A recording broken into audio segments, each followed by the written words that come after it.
PKS ada satu stand PKS, lebihnya stand Nusantara. Ada kontestasi lomba masakan Nusantara, ada lomba tari konjen untuk menjadi event organizer.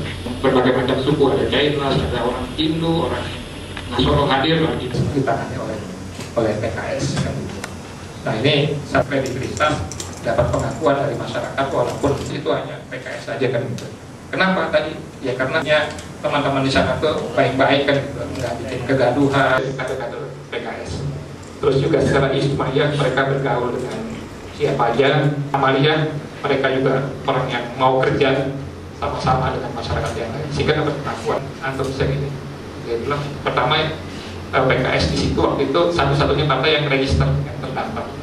Di partai-partai lain belum terdaftar, jadi resmi gitu kan. Terus yang kedua mereka kompak.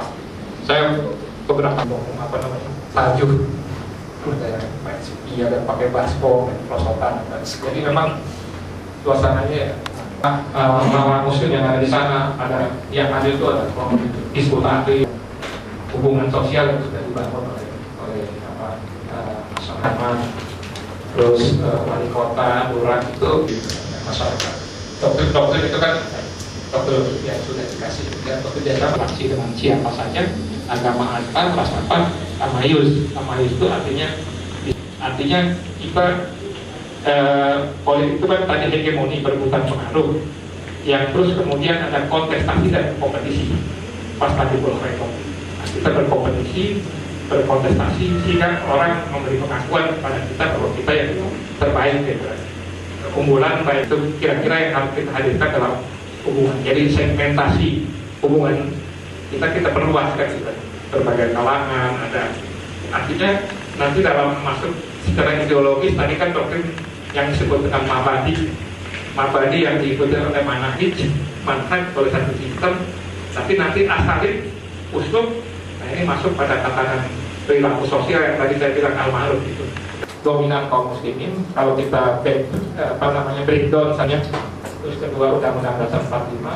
Terus kemudian jadi dalam kebinekaan ini bagaimana kita berkompetisi dan kebebasan ini diharapkan juga bisa.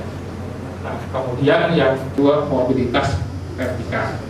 Kalau mobilitas horizontal artinya dengan bahu-membahu dengan sekuat tenaga mengerahkan apakah jalur tarbawi pertanian rekrutannya atau lewat jalur partai kan gitu. Jadi memperbanyak daya dukung, memperbanyak kepada kita kan.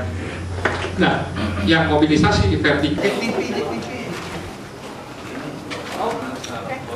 udah, ini ikut nggak Pak? Sip.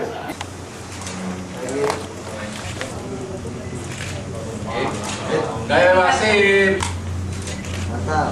Hari ini kalau saya memang berbarengan dengan reses, reses saya selama kurang lebih 1 bulan.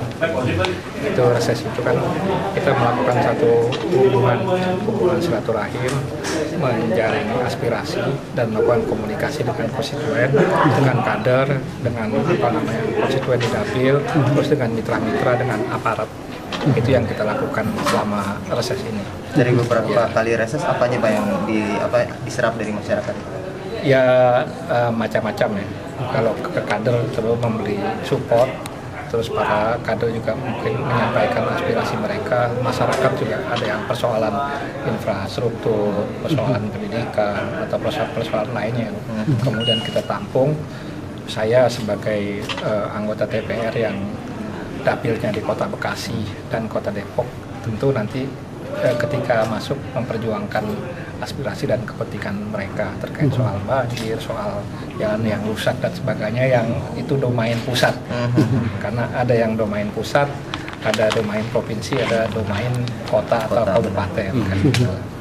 Itu kalau dari segi finansial. Ada yang advokasi, daya gunanya akan semakin tinggi. Pak, terkait pilkada ini, Pak Anies kan ada 2 periode.